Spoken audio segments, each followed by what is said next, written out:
O peso dos segredos no Salão Rosa. A apresentação, Gabriel e o cheiro de naftalina. Gabriel Pires tinha 32 anos, mas carregava nos ombros o cansaço de quem já viu demais. Era o tipo de homem que passava despercebido em festas, magro, de cabelos castanhos sempre um pouco desalinhados, olhos verdes que pareciam estar sempre calculando algo. Trabalhava como restaurador de móveis antigos em São Paulo, um ofício que exigia paciência e silêncio, duas coisas que ele dominava bem. Não por acaso, era o único sobrinho que a tia Marlene tolerava por mais de uma hora seguida. A casa dela, um casarão nos Jardins, cheirava a naftalina e a madeiras nobres. As paredes eram cobertas por papel de seda rosado, desbotado pelo tempo, e os móveis, todos restaurados por Gabriel, brilhavam como joias empoeiradas. Era lá que a família se reunia, por obrigação ou nostalgia, em datas que ninguém mais sabia bem o motivo de comemorar. Naquele sábado, o aniversário de 60 anos de tia Marlene seria diferente. Não pela decoração sempre a mesma, toalhas de renda, pratos de porcelana com flores pintadas à mão, ou pelo cardápio, empadões de frango e doces em calda, mas pela confissão que ela faria antes de apagar as velas. 2. O conflito, o veneno e a herança. Gabriel chegou cedo, como sempre. Enquanto arrumava as cadeiras do salão, ouviu a voz rouca da tia vinda da cozinha. Você acha que eu sou burra, Gabriel? Ele levantou os olhos, surpreso. Marlene estava apoiada no batente da porta, um copo de uísque na mão, bebida que só tomava quando o passado a apertava demais. Sobre o que, tia? Sobre o fato de você ser o único que não me olha com nojo. Gabriel engoliu em seco. Sabia do que ela falava. Há 20 anos, o tio Renato havia morrido de repente, aos 42, depois de um jantar em família. Ataque cardíaco, disseram os médicos. Mas os murmúrios nunca pararam. Marlene era farmacêutica. Sabia dosar remédios. Sabia dosar outras coisas também. Ninguém aqui tem coragem de me perguntar, ela continuou, aproximando-se. Mas você sempre soube, não soube? Gabriel não respondeu. Ele suspeitava sim. Desde criança, quando ouvirá a avó sussurrar para a mãe, aquela mulher tem olho de cobra. Mas nunca teve provas. Nunca quis ter. Ele me traía, Marlene disse, como se lesse seus pensamentos. Com a minha própria irmã. A sua mãe. O copo estalou em sua mão. Gabriel sentiu o chão sumir. Você está mentindo. Pergunte a ela. Marlene sorriu, um gesto que não chegava aos olhos. Pergunte por que ela chorou tanto no velório dele. Por que ela guardou as cartas que ele escrevia. Gabriel saiu da cozinha como se o ar tivesse acabado. Encontrou a mãe no jardim, regando as orquídeas que o tio Renato adorava. Mãe? Ela não precisou ouvir o resto. O rosto pálido, os dedos trêmulos na mangueira. Bastou olhá-lo para saber. Eu era jovem, ela sussurrou. Ele me prometeu que deixaria sua tia. Mas, você o matou? Gabriel cortou, a voz quebrada. Não. Ela sacudiu a cabeça, veemente. Mas também não o salvei. Silêncio. Marlene descobriu. Ele ia deixá-la. Ela colocou algo na comida. Eu vi. E não falei nada. Gabriel sentou-se no chão, entre os canteiros. O cheiro de terra úmida misturava-se ao de traição. Por que você nunca me contou? Porque você era criança. Porque eu não queria que você olhasse para mim como olha para ela agora. Mas era tarde. Gabriel já olhava. E via pela primeira vez o veneno que corria no sangue da família. 3. A jornada, a verdade como um móvel que rende. A festa começou pontualmente às 8. Os parentes chegavam com sorrisos forçados, presentes embrulhados em papel brilhante. Marlene, impecável em seu vestido rosa chá, recebia cada um com um beijo no rosto e um olhar que parecia perfurar a alma. Gabriel observava tudo do canto, próximo à mesa de doces. A mãe evitava seus olhos. Os primos cochichavam. Só o avô, já senil, parecia alheio ao drama, sorrindo para o nada enquanto comia brigadeiros. Foi quando Marlene subiu ao pequeno palanque improvisado para o parabéns. Apagou as velas de um sopro, 6 décadas de vida, de segredos, de um casamento que terminou em pó. Tem um anúncio, ela disse, a voz amplificada pelo microfone de mesa. Vou vender esta casa. Um murmúrio percorreu a sala. E o dinheiro, continuou, vai todo para o Gabriel. Os olhares se voltaram para ele. Gabriel sentiu o estômago revirar. Tia, não precisa. Claro que preciso, ela interrompeu. Você é o único que merece.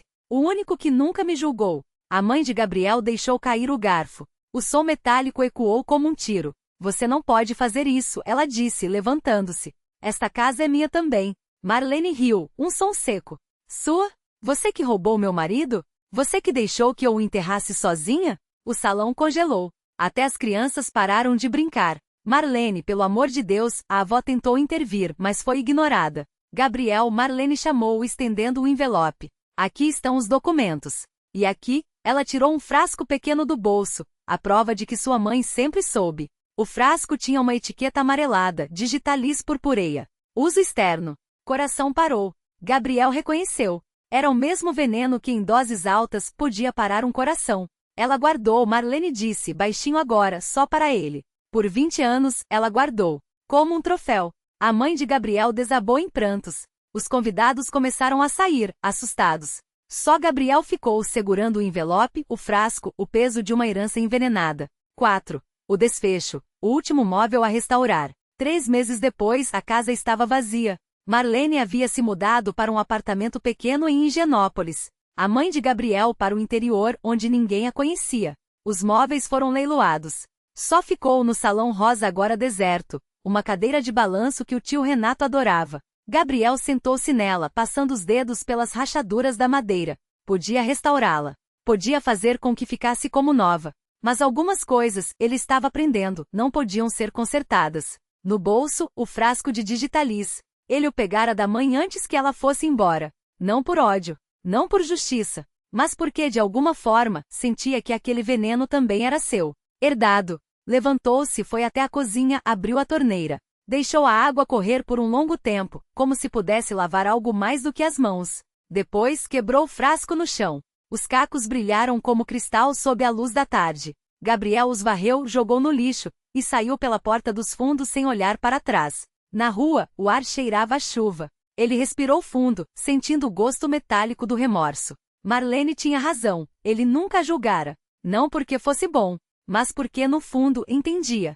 Todos eles, a tia, a mãe até o tio Renato, eram como os móveis que ele restaurava, bonitos por fora, cheios de podridão por dentro. E algumas madeiras, por mais que se lixe, nunca deixam de apodrecer. Reflexão final, implícita. Há heranças que não se escolhe. Há segredos que, uma vez revelados, não podem ser guardados de volta na gaveta. Gabriel carregaria aquilo pelo resto da vida, notas de uma sinfonia familiar escrita em veneno e silêncio. E talvez, no fim, a única restauração possível fosse aprender a viver com as rachaduras. O peso das coisas que não se dizem. A primeira gota caiu quando ele já estava a 3 quarteirões de distância. Não foi a chuva que o fez parar, mas o som de um violino vindo de uma janela aberta no 2º andar de um prédio descascado. Uma melodia torta, como se alguém estivesse aprendendo, ou desaprendendo, a tocar. Gabriel encostou-se no muro frio, os dedos apertando o pacote de cigarros amassado no bolso. Não fumava havia anos, mas naquela noite a vontade era física, como uma coceira sob a pele. Dentro da bolsa, o envelope com as fotos ainda queimava. Ele não as havia rasgado por medo de que, ao fazê-lo, apagara também a última prova de que alguma coisa naquela família fora real. A tia Lúcia sorrindo com os dentes manchados de vinho, o tio Renato segurando um copo como se fosse um troféu, a mãe, sempre a mãe com os olhos vidrados, como se já soubesse que tudo aquilo um dia seria desmontado. E ele, aos 10 anos, no canto da foto, segurando um pássaro de papel que nunca voara. O violino parou de repente, substituído por uma discussão abafada. Uma mulher gritou algo sobre mentiras que crescem como ervas daninhas, e um homem respondeu com uma risada seca, daquelas que soam como vidro quebrando. Gabriel empurrou-se do muro. Não queria testemunhar mais uma cena daqueles teatros domésticos que conhecia tão bem. Mas o bar na esquina estava cheio de gente que falava alto demais, e o único lugar vazio era uma mesa ao lado de um homem que lia um jornal com as mãos trêmulas. Gabriel sentou-se sem pedir permissão, encomendou uma cachaça pura e olhou para as próprias mãos. Elas ainda cheiravam a verniz e a poeira de madeira, o cheiro do ofício que herdara do avô, o único da família que nunca lhe mentira, talvez porque tivesse morrido antes de ter chance. Você é o carpinteiro, não é? Perguntou o homem do jornal, dobrando com cuidado excessivo. O que restaura móveis antigos? Gabriel não respondeu. Não era uma pergunta. Minha esposa tinha uma comoda do século XVIII. Herança de família. O homem tomou um gole de algo escuro, que não era café. Um dia, ela descobriu que a madeira original tinha sido substituída nos anos 60. Por baixo da camada de verniz, era tudo compensado barato. Quebrou a coisa toda com um machado. Gabriel girou o copo entre os dedos. A história não surpreendeu. Às vezes a gente prefere a mentira, murmurou. Pelo menos a mentira tem formato. Dá para segurar. O homem riu, um som rouco que terminou em tosse. Você parece quem sabe do que está falando. Era verdade. Gabriel sabia. Sabia que a cômoda da mãe guardava cartas que não eram do pai. Sabia que o tio Renato havia hipotecado a casa da praia para pagar dívidas de jogo que ninguém ousava mencionar. Sabia que a tia Lúcia colecionava frascos de remédio vazios no fundo da gaveta, como se fossem prova de algo. E sabia, acima de tudo, que o pássaro de papel na foto nunca voara, porque ele mesmo o havia amassado, aos 10 anos, depois de descobrir que as asas eram coladas com fita adesiva. A chuva agora caía forte, batendo nas telhas do bar como se quisesse entrar. Gabriel pagou a conta e saiu sem se despedir. Na calçada, um cachorro magro e sem coleira o observou com olhos amarelos, como se soubesse que ele não tinha para onde ir. Por um instante, Gabriel pensou em seguir o animal. Talvez ele o levasse a algum lugar menos podre. Mas o bicho virou as costas e desapareceu na esquina, deixando para trás apenas o rastro de patas molhadas no cimento. Ele tirou o envelope do bolso. As fotos não mostravam apenas o que havia sido. Mostravam o que poderia ter sido se alguém em algum momento tivesse escolhido ser honesto. Gabriel a segurou sobre a boca do bueiro, onde a água corria negra e rápida. Hesitou. Não era o medo de perder as provas que o detinha, era a certeza de que, uma vez jogadas fora, não haveria mais desculpas para continuar cavando. Uma voz feminina o chamou do outro lado da rua. Ei, você? O cara dos móveis. Era uma mulher com um guarda-chuva rasgado, segurando um baú pequeno e desgastado. A tinta descascava em lascas azuis, revelando madeira clara por baixo. Me disseram que você conserta coisas antigas, ela disse, aproximando-se. Isso aqui é da minha avó. Ela jurava que guardava tesouros dentro, mas a chave sumiu há décadas. Gabriel olhou para o baú. Não havia fechadura, apenas um mecanismo escondido, do tipo que se abre com um toque certo. Ele passou os dedos pela madeira, sentindo as imperfeições, as marcas de quem, antes dele, havia tentado forçá-lo. Sabia que, se quisesse, poderia abri-lo em segundos. Mas, pela primeira vez em anos, não teve vontade de descobrir o que havia dentro. Não conserto mais nada, mentiu. Desculpe. E antes que ela pudesse insistir, Gabriel virou as costas e seguiu em direção ao ponto de ônibus, as fotos ainda apertadas na mão, a chuva lavando tudo menos a memória. O peso das coisas que não se carregam. A mulher, alta de mãos ásperas como casca de pinheiro, ficou parada no meio da calçada, observando Gabriel se afastar. Não gritou, não correu atrás. Apenas apertou o baú contra o peito, como se ele pudesse se desmanchar ali mesmo, virar serragem no vento. A chuva, que antes caía em fios finos, agora batia mais forte, enchendo os buracos da rua de espelhos quebrados. Dentro do ônibus, Gabriel sentou no banco de trás, onde a luz amarela do poste entrava em tiras pelas janelas sujas. As fotos em suas mãos eram de um homem que não reconhecia mais, ele mesmo, anos antes, sorrindo ao lado de uma mulher de cabelo curto e olhos que pareciam guardar o segredo de como consertar o mundo. Larissa. O nome doía como uma costela trincada. Ela havia deixado aquelas imagens em sua oficina com um bilhete. Guarda pra mim. Um dia a gente ri disso. Mas não havia riso. Não havia um dia. O motorista, um homem de bigode grisalho e cicatriz no queixo, olhou pelo retrovisor. Tá com cara de quem perdeu mais do que o ônibus, moço. Gabriel não respondeu. Guardou as fotos no bolso interno do casaco, onde o tecido já estava gastado de tanto esfregar contra o que ele não queria lembrar. O veículo arrancou com um solavanco, e ele sentiu o peso do baú que não abriu, da chave que não girou, das palavras que não disse. Do outro lado da cidade, em um apartamento com cortinas sempre fechadas, ela, a mulher do baú, colocou a peça sobre a mesa da cozinha. O mecanismo escondido brilhava, desafiador. Com um canivete enferrujado, ela tentou forçar a tampa, mas a madeira resistiu, teimosa como a memória. Dentro não havia ouro nem joias. Havia cartas amareladas, um relógio de bolso parado às 13h47, e uma fotografia de uma menina de tranças seguras por fitas desbotadas. Minha mãe, pensou. Minha avó. Eu. E embaixo de tudo, um envelope com seu nome escrito à mão. Não era a primeira vez que ela via aquela letra. Era a mesma dos bilhetes que sua avó deixava debaixo do travesseiro quando ela era pequena, cheios de charadas e desenhos de estrelas. O tesouro não é o que a gente guarda, mas o que a gente solta, dizia um deles. Ela segurou o envelope, mas não abriu. Lá fora, a chuva parou. O silêncio que ficou era pior. Na manhã seguinte, Gabriel acordou com o cheiro de café queimado e o barulho de marteladas vindo do apartamento vizinho. O prédio era velho, as paredes finas demais para segredos. Ele se levantou, pisou em um prego solto no chão, merda, e mancou até a janela. Lá embaixo, na calçada, a mulher do baú estava parada ao lado de um homem que carregava uma escada.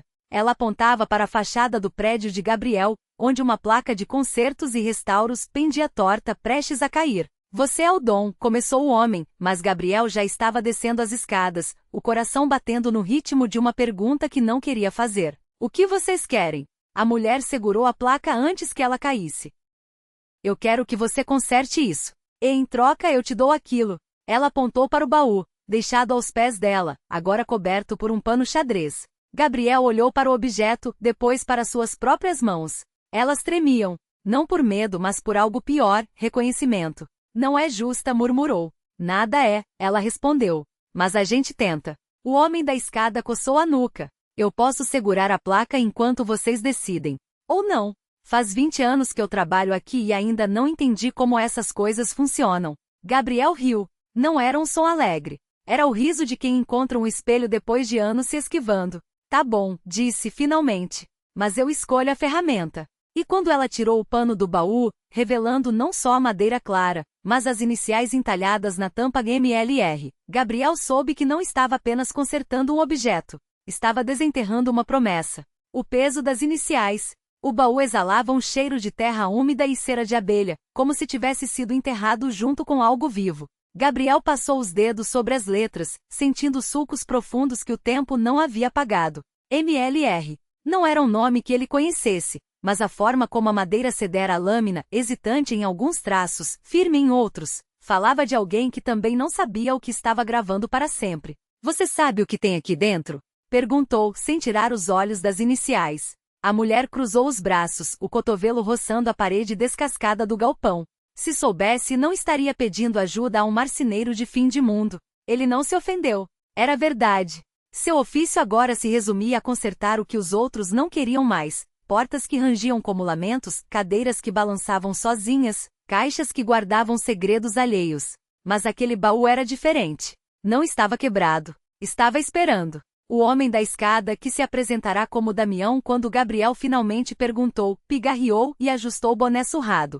Olha, se for para abrir isso aqui, acho melhor fazer logo. A chuva tá vindo e esse telhado vaza que é uma beleza. Gabriel não respondeu. Sua atenção estava presa ao mecanismo da fechadura, um sistema antigo de pinos de metal que só cederia com paciência ou com violência. Ele escolheu a primeira opção, mas suas mãos, antes firmes, agora pareciam esquecer a própria função. Cada movimento era uma negociação entre o que ele sabia fazer e o que aquele objeto parecia exigir. Quando o último pino cedeu com um clique surdo, a tampa rangeu para trás, revelando o não esperado, joias, cartas, restos de uma vida. Mas algo muito pior, silêncio. Dentro do baú, sobre um tecido desgastado pelo tempo, havia apenas 3 coisas. Uma chave de fenda com cabo de osso, tão gasto que os sulcos dos dedos de quem a usará ainda eram visíveis.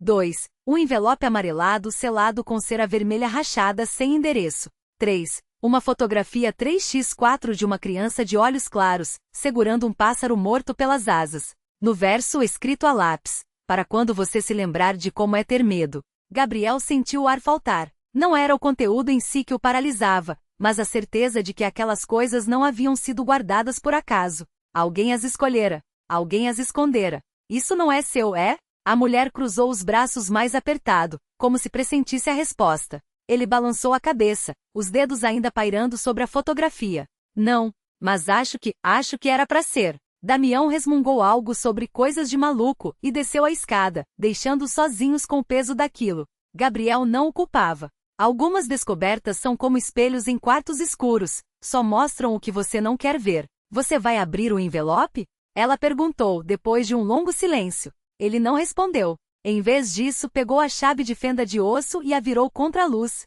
Havia algo escrito no metal, tão pequeno que só se via de perto.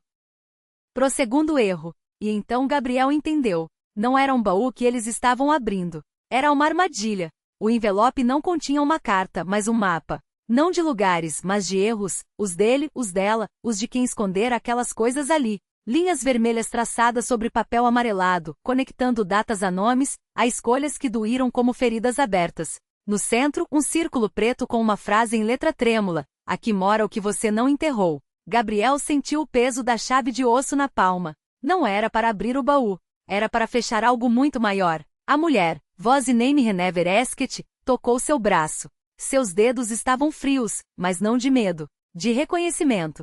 Você sabe o que é o segundo erro, não sabe? Sussurrou. Ele sabia. O primeiro havia sido guardar. O segundo, procurar. Lá fora, a chuva começou a apagar as pegadas que levavam até a casa. Damião já estava longe, levando consigo a última testemunha de que aquilo existira. Gabriel dobrou o mapa, guardou a chave no bolso e acendeu um fósforo. Não queimaram o baú. Queimaram a ideia de que alguma vez poderiam abri-lo. E quando as chamas lamberam a última borda da fotografia, um rosto que poderia ser o dele, ou dela, ou de ninguém, Gabriel entendeu a armadilha. Algumas portas não se abrem para revelar segredos, mas para provar que você nunca deveria ter procurado a chave. A mulher sorriu pela primeira vez. Não era alívio. Era cumplicidade. Agora a gente sabe, disse ela, enquanto a cinza dançava no ar como memórias soltas.